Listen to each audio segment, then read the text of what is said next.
నంది కాదు ఇకపై గద్దర్ అవార్డులు కవులు కళాకారులు సినిమా వాళ్ళకి ఇస్తాం. ఓ జిల్లాకు గద్దర్ పేరు, ట్యాంక్ బండ్ పై విగ్రహం అని చెప్పి సీఎం రేవంత్ రెడ్డి చెప్పినటువంటి మాట.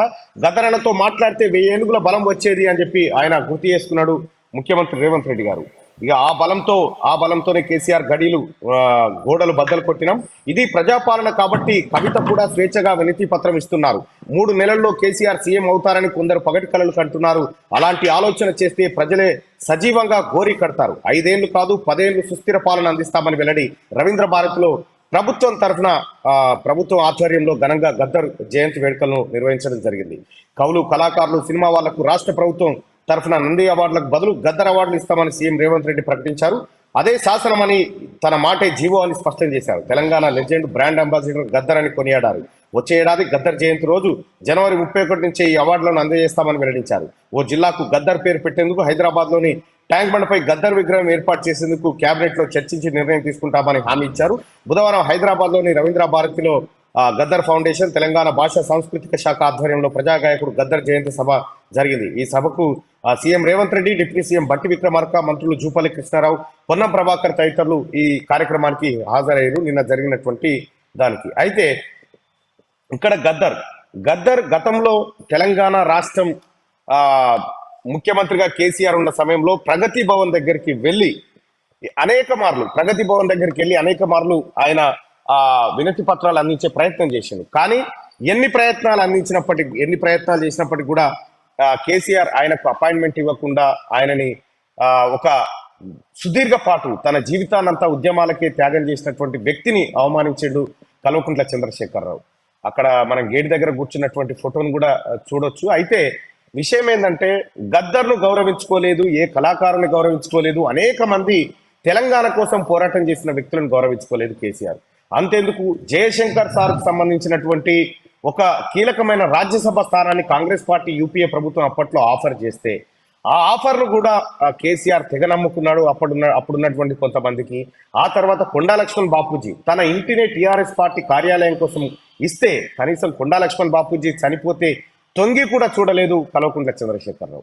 సో ఈ రకంగా ఉద్యమకారులను అవమానించినటువంటి కేసీఆర్ ఓవైపు ఉంటే, మరోవైపు ఉద్యమకారులను తెలంగాణ కోసం పోరాడి జీవితాలను పణంగా పెట్టినటువంటి వ్యక్తులను గుర్తు చేసుకుంటూ వారి జ్ఞాపకాలతో అవార్డులను అందించాలనేటువంటి ఒక అత్యుత్తమ ఆలోచన ఇప్పుడున్నటువంటి రాష్ట్ర ముఖ్యమంత్రి గారికి రావడం నిజంగా అది ఒక శుభసూచకం అని చెప్పుకోవాలి.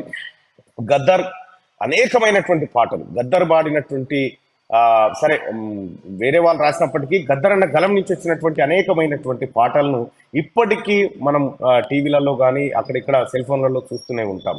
సో బెల్లి లలితక్క విషయంలో గద్దరన్న పాడినటువంటి పాట, ఆ తర్వాత బండెనక బండి గట్టి 16 బండ్లు గట్టి ఏ బండ్ల పోతావు కొడుకో నైజాము సర్కారోడా అంటూ మా భూమి సినిమాలో ఆయన పాడినటువంటి పాటతో పాటు ప్రజానాట్య మండలి, జననాట్య మండలిలో ఆయన ఆలపించినటువంటి గేయాలు, గీతాలు అనేకం ఇవాళ తెలంగాణ ఉద్యమానికి స్ఫూర్తిగా నిలిచినాయి. ఒకానొక మాట చెప్పాలంటే 2009లో కేసీఆర్ నిరార దీక్ష చేస్తున్నటువంటి సమయంలో, నిరార దీక్ష పేరుతో కరీంనగర్ నుంచి ఆయన ఖమ్మం తీసుకపోతే ఖమ్మంలో ఆయన ఒకటే రోజుకు నిరార దీక్షను విరమించి ఏది మన ఏం తాగినది నిమ్మరసం తాగినటువంటి కేసీఆర్ గతంలో దీక్షను విరమిస్తున్నటువంటి సందర్భంలో గద్దర్ వెంటనే ఆ ఉద్యమాన్ని ఎట్టి పరిస్థితిలో ఆగనీయకూడదని చెప్పి ఉస్మానియా యూనివర్సిటీకి వచ్చి వెంటనే కేసీఆర్ కు పాడగట్టిండు. నువ్వు తాగాల్సింది నిమ్మరసం కాదురా, మా పేద ప్రజల రక్తం దాగు, ఉద్యమకారుల రక్తం దాగు, అమరవీరుల రక్తం దాగని చెప్పి నినదించి గలమెత్తినటువంటి గద్దరన్న తెలంగాణ ఉద్యమాన్ని మళ్ళీ నిర్మించడంలో తన వంతు పాత్ర పోషించిన ఉస్మానియా యూనివర్సిటీలో ఆ రోజు మేమే ప్రత్యక్ష సాక్షులం. ఇంకా అంతేకాదు ఆ రోజు కేసీఆర్ తెలంగాణ కాడి కిందెత్తేసి నేను ఇంకా నిరాహార దీక్షలు చేయలేనంటూ డ్రామాలు ఆడుతున్నటువంటి సందర్భంలో ఆ రోజు ఇవాళ టీఆర్ఎస్ పార్టీలో ఉన్న దర్వేలన్న లాంటి వాళ్ళే రాసిరు, నీ అరదినం దీక్షకు విద్యార్థి లోకం మద్దతై రాలేదురా, నీ నిమ్మరసం నీళ్ళ కకృతి తర్వాతే లొల్లి సురువైందిరా అనేటువంటి మాటను ఆ రోజు కళాకారులంతా ఆలపిస్తే కేసీఆర్ అనివార్యంగా తప్పని పరిస్థితిలో ఉద్యమం నా చేతి నుంచి మరొకరి చేతికి పోతుందనేటువంటి ఒక విషయాన్ని గమనించి ఆ రోజు మళ్ళీ నేను దీక్ష విరమించలేదు, అక్రమంగా దొంగతనంగా నా నోట్లో అది పోసిరని చెప్పారంటారు. మీరు ఆ రోజు విజువల్ని కనుక చూస్తే ఆ రోజు విజువల్ చూస్తే ఈయననే గ్లాస్ అందుకొని తాగిన విజువల్ కనిపిస్తుంది. ఈయనకి ఎవడు ఇయ్యలే, గ్లాస్ ఆడ పెడితే జల్ది ఇయ్యరు అనేటువంటి. ఆ రోజు మందకృష్ణ మాదిగ అని ఉన్నాడు, అద్దంకి దయాకర్ అని ఉన్నాడు, అనేక ప్రజా సంఘాల నాయకులు ఉన్నారు అక్కడ. ఆ రోజు జరిగినటువంటి కేసీఆర్ ఆ రోజే దీక్షను, ఆ రోజే తెలంగాణ కాడిని కిందెత్తేసిండు. ఆ తర్వాత కాడిని మోసింది గద్దరన్నే ముమ్మాటికి. ఆ తర్వాత గద్దరన్నతో పాటు సహచర్యం చేసినటువంటి అనేక మంది కవులు, కళాకారులు తెలంగాణ ఉద్యమాన్ని, తెలంగాణ మలిదశ ఉద్యమాన్ని ముందుకు నడిపించు తీసుకుపోయినారు. అలాంటి గద్దరన్నకు తెలంగాణ రాష్ట్రం ఎంత ఇచ్చినా రుణం తీరదు. ఆయన కూతురికి, గౌరవ ముఖ్యమంత్రి రేవంత్ రెడ్డి గారు ఆయన కూతురికి కంటోన్మెంట్ ఎమ్మెల్యే అభ్యర్థిత్వాన్ని ఖరారు చేసినప్పటికీ హైదరాబాద్ లో జరిగినటువంటి ఫలితాలు భిన్నంగా ఉన్నాయి కాబట్టి గద్దరన్న కూతురు అక్కడ ఓడిపోవడం జరిగింది. అయినప్పటికీ గద్దరన్న పేరు మీద నంది అవార్డులు, ఇది ఊహించిరా ఎవరన్నా? సాధ్యమైందా? గత ప్రభుత్వానికి ఎప్పుడన్నా తట్టిందా ఈ ఆలోచన? గద్దర్ను గౌరవించుకోవాలి, ఇక్కడ ఉన్నటువంటి ఉద్యమకారులను గౌరవించుకోవాలనేటువంటి ఆలోచన ఎప్పుడు వచ్చిందో? ఎప్పుడు రాలే. ఇక్కడ క్లియర్ గా గద్దరన్న పేరు మీద నంది అవార్డుల ప్లేస్ లో గద్దరన్న అవార్డులు వస్తా ఉన్నాయి. ఒక అవార్డు వీలుంటే ముఖ్యమంత్రి గౌరవ రేవంత్ రెడ్డి గారు ఒక్కటి వీలుంటే తెలంగాణ రాష్ట్ర కళాకారులను నిర్లక్ష్యం చేసిన కోటాలో కేసీఆర్ గారు కూడా ఓసారి గద్దర్ అవార్డు ఇవ్వు. మొదట అవార్డు ఆయనకి, ఎందుకంటే తెలంగాణ నాశనం చేసిన కోటాలో ఆయనకు ఒకటి ఇవ్వు. ఇక రెండోది గద్దరన్న విగ్రహం ట్యాంక్ బండ్ పైన అద్భుతమైన విగ్రహం పెట్టాల్సినటువంటి అవసరం ఉంది. వీలైతే అమరవీరుల స్తూపం దగ్గర పెట్టాలి. ఎందుకంటే అమరులకు సంబంధించినటువంటి అనేక గేయాలను ఆలపించిండు తెలంగాణ ఉద్యమానికి, అలాగే దండకారణ్య ఉద్యమాలకు ఆయన గొంతు కలిపిండు. కాబట్టి దీంతో పాటు గద్దరన్న పుట్టిన ఊరు మెదక్ జిల్లా తూప్రాన్ లో గద్దరన్న పుట్టిన ఊరుంది. వాళ్ళ తాతలు, నాకు ఓసారి గద్దరన్న చివరిసారిగా గద్దరన్న చనిపోయే ముందు చివరి మాటలు క్యూన్యూస్ తోనే ఆయన మాట్లాడడం జరిగింది. ఆ క్యూన్యూస్ లో నేను అడిగినటువంటి మాటలు ఇప్పటికి వీలైతే మీకు స్క్రీన్ మీద వేసి చూపించే ప్రయత్నం చేస్తారు మా వాళ్ళు.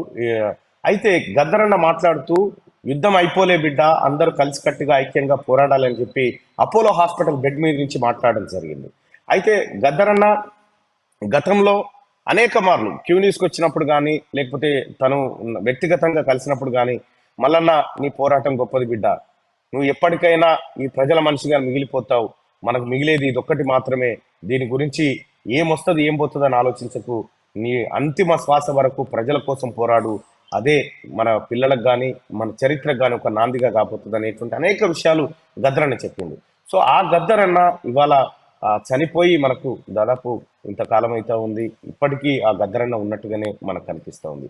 గద్దరన్న రాసినటువంటి, గద్దరన్న పాడినటువంటి అనేక పాటలు నా కళ్ళ ముందు ఉన్నాయి. నేను కూడా ఇప్పుడు మన అందశ్రీ గారు రాసినటువంటి నిప్పుల వాగ్ అనేటువంటి పుస్తకంలో గద్దరన్న పాటలన్నీ మనకు కళ్ళ కనిపిస్తాయి. గద్దరన్న ఏ రకంగా ఆయన ఆ పోరాట శైలి జాగింది, గద్దరన్న జీవితం ఆదర్శప్రాయంగా ఉంటుంది. కాబట్టి మెదక్ జిల్లాలో పుట్టినటువంటి గద్దరన్నకు మెదక్ జిల్లాకు మెదక్ గద్దర్ అనేటువంటి పేరు పెడితే బాగుంటుంది అనేది చాలా మంది నెటిజన్ల అభిప్రాయంగా కనిపిస్తూ ఉంది. సరే, ఏదేమైనప్పటికీ గద్దరన్నకు అసలైన నివాళి ప్రభుత్వం తరఫున దొరికినందుకు గద్దర్ అభిమానులుగా, గద్దర్ శ్రేయోభిలాషులుగా ప్రజలంతా సంతోషిస్తూ ఉన్నారు. గద్దర్ మనలో ఇంకా ఎప్పటికీ అలాగే పాట రూపంలో బ్రతుకుంటాడు. ఈ భూమి పైన సూర్యుడు చంద్రుడు ఉన్నన్ని రోజులు గద్దర్ పాట, గద్దర్ మాట ఉంటుంది. అనేకమైనటువంటి డప్పు రమేష్తో కలిసి ఆయన సహచరిత్యంలో ఉన్నటువంటి అనేక మంది ఆయన మరణాన్ని తట్టుకోలేకపోయినప్పటికీ కాలం ఆయనను తీసుకెళ్ళింది. ఏదేమైనప్పటికీ గద్దరన్న ఆత్మకు శాంతి కలగాలని, గద్దరన్న ఎక్కడున్నా గద్దరన్న మన గుండెల్లో దాచుకున్న వ్యక్తిగా మనలో ఒకటిగా ఉండిపోతాడని మనసారా ఆకాంక్షిస్తూ, గద్దరన్నకు రాష్ట్ర ప్రభుత్వం తరఫున అందినటువంటి నివాళి ఏదైతే ఉందో, ఘన నివాళి ఏదైతే ఉందో, దానికి ముఖ్యమంత్రి గారికి కృతజ్ఞతలు చెప్తూ, ఇక గద్దరన్న వార్తలో మిగతా కేసీఆర్ మాట్లాడినటువంటి మాట, అది కేసీఆర్ గురించి మాట్లాడినటువంటి మాటల్ని ఒకసారి మనం చూద్దాం. క్రిమినల్తో పోట్లాడొచ్చు, పొలిటీషియన్తో పోట్లాడొచ్చు, కానీ క్రిమినల్ పొలిటీషియన్తో పోట్లాడు ప్రమాదకరం అని గద్దరన్న అంటుండే. కేసీఆర్ క్రిమినల్ పొలిటీషియన్ అని గద్దరన్న నాతో చెప్తుండే. మీ అందరి సహకారంతో కేసీఆర్ను గద్దె దించడం, ప్రజాపాలన తెచ్చుకున్నాం అని సీఎం రేవంత్ రెడ్డి అన్నారు. గద్దర్ ఇచ్చిన స్ఫూర్తి బలంతోనే ప్రగతి భవన్ గోడలు బద్దలు కొట్టి మహాత్మా జ్యోతిబా పూలే భవన్ గా పేరు పెట్టుకున్నామని తెలిపారు ముఖ్యమంత్రి రేవంత్ రెడ్డి. నిన్న రవీంద్ర భారత్ లో ఆయనకు సంబంధించినటువంటి కార్యక్రమంలో గద్దర్ అభిమానులతో పాటు ముఖ్యమంత్రి రేవంత్ రెడ్డి గారికి గద్దర్ అంటే ఒక ప్రత్యేక అభిమానం.